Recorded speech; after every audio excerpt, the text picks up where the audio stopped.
What happened after that?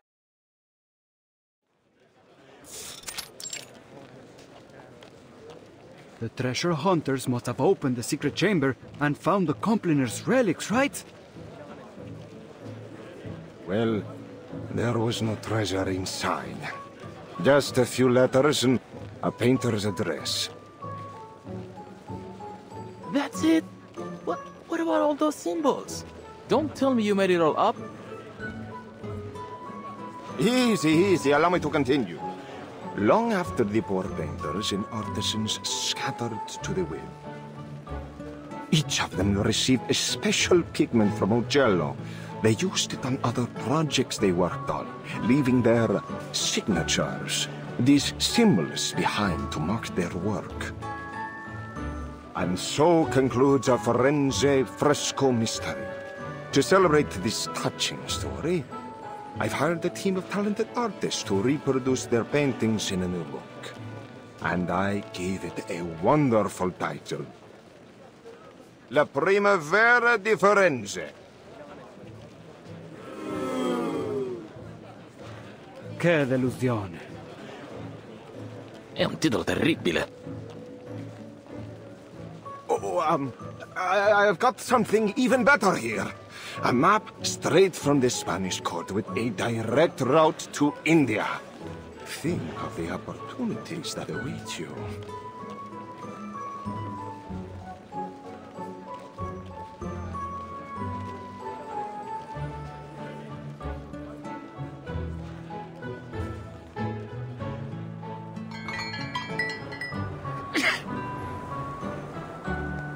I have a serious question. What is there in India that is worth all this fuss? If Marco Polo is to be believed, not even there can one escape the troublesome rumors of merchants and courtiers. Unfortunately, humanity's thirst for gossip knows neither geographical nor temporal boundaries. But this apple still finds it so strange that all the rumors about these compliners turned out to be false, from top to bottom. Seems like, no matter the era, lies always travel faster than the truth. Well, I wouldn't say that. In fact, the rumors didn't really hold much weight until you arrived. Huh?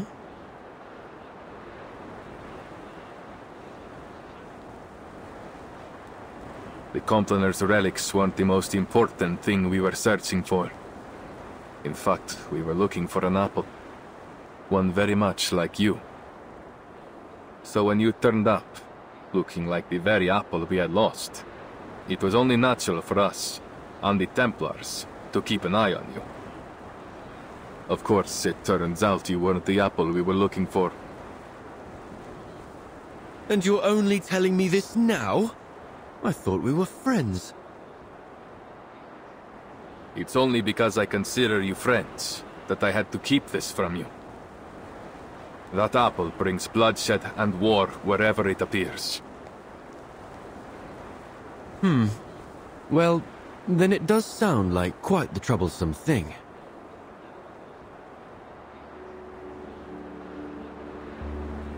You caused quite a stir in Firenze yourself. No need to be modest. Esatto. You are an amazing apple in your own right. My only regret is that I never got the chance to dissect you and study your inner workings. I hope you don't mind, but I think you may have to keep that regret forever. Ah! Miss Sotheby, why did you sneak up on me like that? I did not. I just wanted to tell you that Vertin and I met an old gentleman down there who was kind enough to give us directions. Well, he said if we keep heading northwest along the Arno River, and then, anyway, we'd end up in Prato Vecchio eventually. I do believe you may have skipped some, if not all, of the necessary information. Ezio knows the way. All we need to do now is deliver the letter to Signore Uccello. I suppose we must say goodbye to our dear Firenze for now. Oh, red is so vibrant, like an endless field of poppies.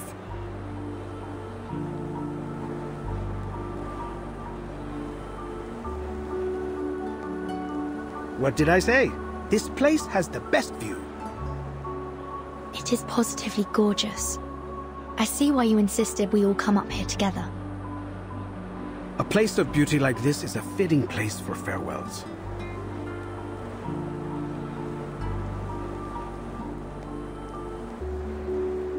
By the way, I had a discussion with some of my fellow painters. We discovered that Prato Vecchio is rich in a special mineral. One need only grind and heat it properly. Then presto! You have yourself some invisible pigment. So that's the source of the pigment used in the fresco. Uccello was born in Prato Vecchio. It's safe to assume he brought some from his hometown to Florence. Just a hint of this powder, and you are able to create a vast array of remarkable colors. Among them, the most famous is a color some call Firenze Red. Firenze Red.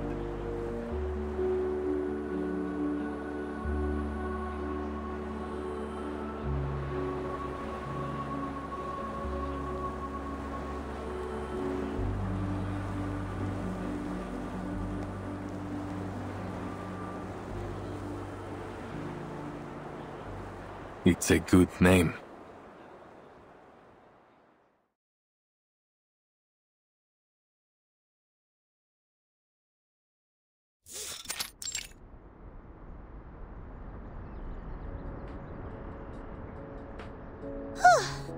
Finally! That darling little house up ahead must be Mr. Uccello's home!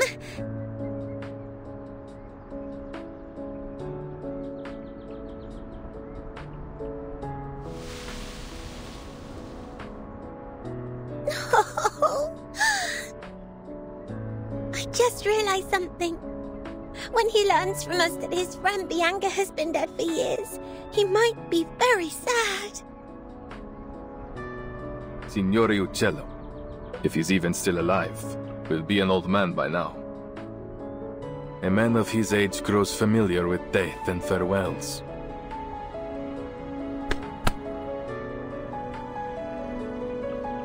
Let's go.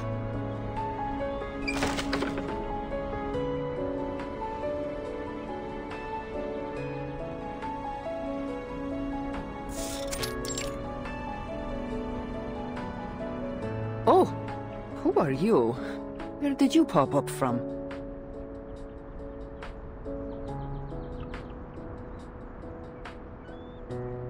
Apologies for the intrusion, Signora. My name is Ezio Auditore from Firenze. We're here looking for Paolo Uccello. We have a letter here addressed to him from one of his friends. Friends? I'm not sure my father would agree he had any friends. Is that so? Well, the letter is signed Bianca. Bianca? You should have said so earlier. Please, put the letter down. It's meant for me. The letter mentions a particular piece of stained glass and details of the fresco in the Florence Cathedral. We assumed it must have been meant for Mr. Uccello.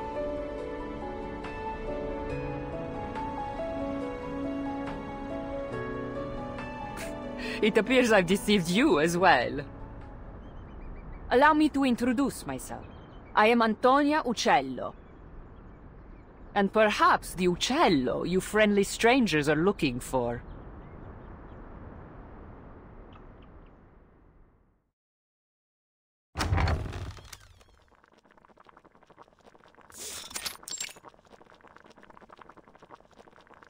I see. So Bianca has passed away too.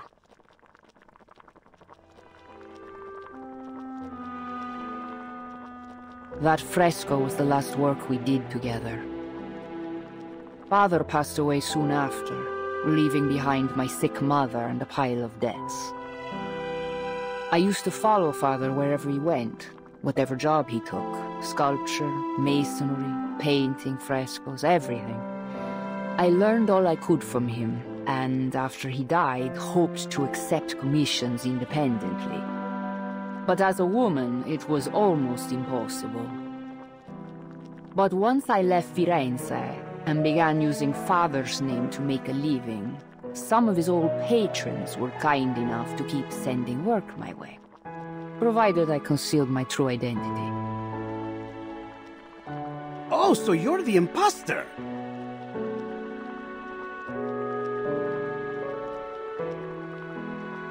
I admit I tried to imitate Father's style in my earlier works, but I'm much more than just an imposter now. No. A painter's mind should be a mirror, capturing and reflecting the truth and beauty of nature. To simply copy the works of another? No, Signora. It seems you still have much to learn. Huh. Is that what you think?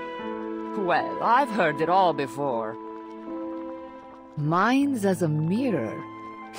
Ridiculous. Let me tell you, a painter's mind should be like a sheet of transparent glass. It refracts and transforms the external world, then reconstructs its image inside the painter's brain, rather than simply copying the natural world around us. Oh, that is an intriguing theory. Odd, perhaps, but not without merit. You just wait here. I'll show you with one of my recent works.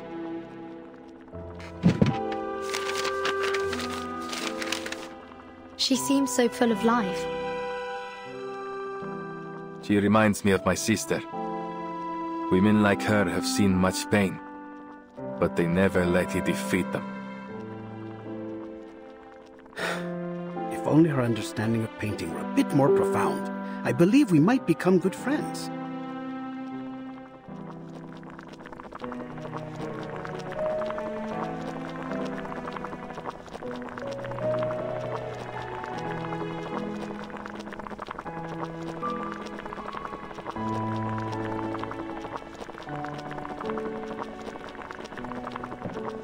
Perdonatemi, may I ask, what was your name again?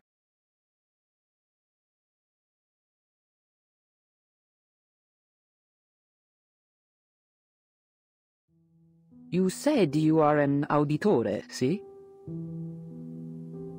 Yes. You know about my family? I thought so. You look so familiar. I'm sure you know your mother, Maria Auditore, funded my father for a time. Father conducted a lot of his research on perspective in lighting. He passed that knowledge on to me. I see. And you applied that knowledge to your frescoes, huh?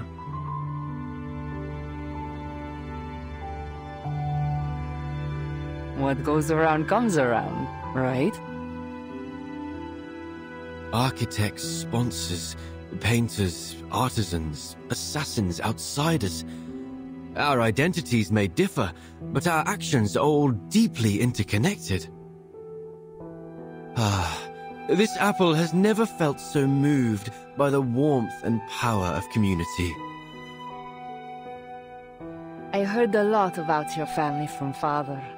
He was always very grateful to you. Mi dispiace. If Mother hadn't cut your funding, perhaps you wouldn't have had to.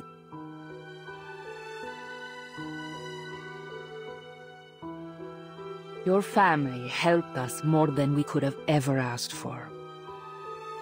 Your mother once commissioned my father to paint a family portrait. Do you remember? Family portrait? No, I had no idea. It was many years ago, and the painting was never finished because of what happened to your family.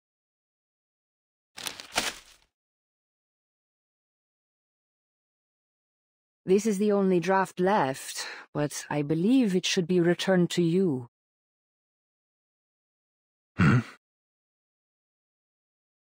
Consider it a token of thanks for delivering this letter all the way from Firenze. Grazie.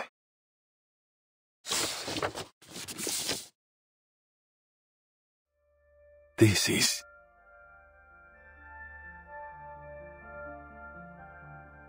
Padre, Madre, Federico, Claudia, Petruccio. This draft captures the younger version of you perfectly. I can vouch for that.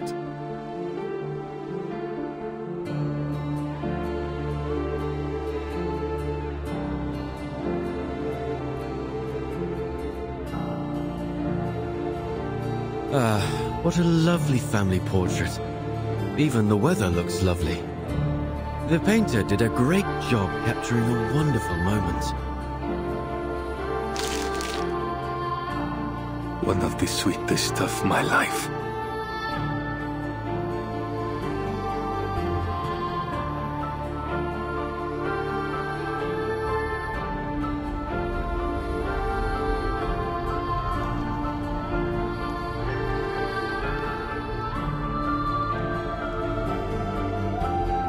It is a good life we lead, brother.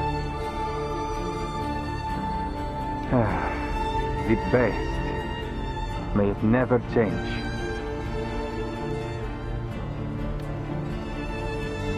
And may it never change us.